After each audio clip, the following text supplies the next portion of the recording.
Santa Barbara, California. While beachgoers enjoy the ocean, a few blocks away, one man, Jean-Michel Cousteau, struggles to save it. Like his father, Cousteau is a renowned ocean explorer, documentary producer, and educator.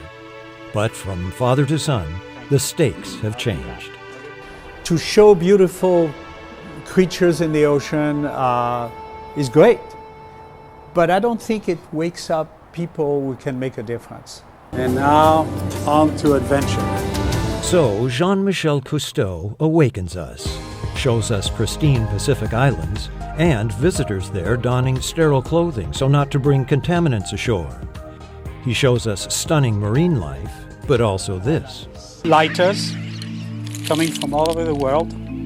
Children toothbrush, adults. And sometimes from this gentle man, we hear the ocean itself crying out for help.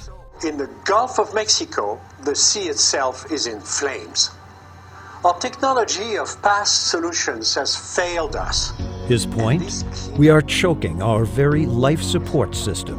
If you go skiing, you're skiing on the ocean. Next time you have a drink of water, you're drinking the ocean. There's one water system, period. And we need to protect it for ourselves. He loved diving from the start. No surprise when your father co-invented the aqualung. The entire Cousteau family was thrust into the spotlight and swept along on calypso expeditions. Jean-Michel dreamed of building underwater cities and later became a naval architect, all a bit ahead of his time. And here I am today, I'm still waiting for my first client. Eventually, Jean-Michel helped his father produce documentaries, and in 1973, they launched the Cousteau Society for the Protection of Ocean Life.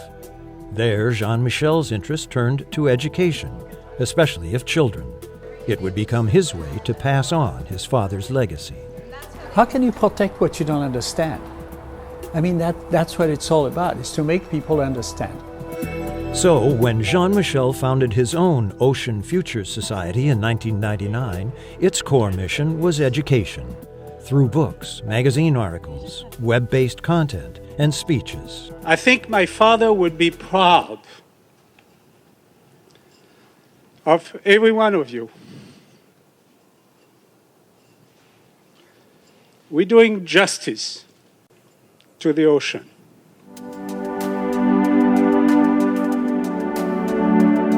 His award-winning documentaries educate millions. After seeing this one, President George W. Bush declared the northwestern Hawaiian Islands the largest marine wildlife reserve on the planet. At UC Santa Cruz, marine researcher and educator Gary Griggs heads the Institute of Marine Sciences.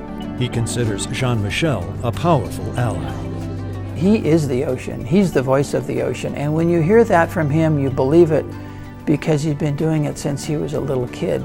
So I think the combination of our science and our research and Jean-Michel's ability to reach millions of people with that message, I think puts the planet and the oceans in a much better place in the future. But after the BP oil disaster, isn't Jean-Michel tempted to give up? The alternative to a catastrophe like that one and saying, I'm done, I give up, that's suicide. I mean, I'm not interested. All the mistakes that could have been made have been made. Are we going to learn something finally? I really hope so. I think we're at a turning point. Famous fathers leave big shoes to fill. Jean-Michel's father left big flippers. But Jean-Michel Cousteau has more than filled them, and his reward, his mission, is one we can all aspire to feel the ocean's grateful embrace. That is such a good feeling. And when my father passed away, the first thing I did was to go diving.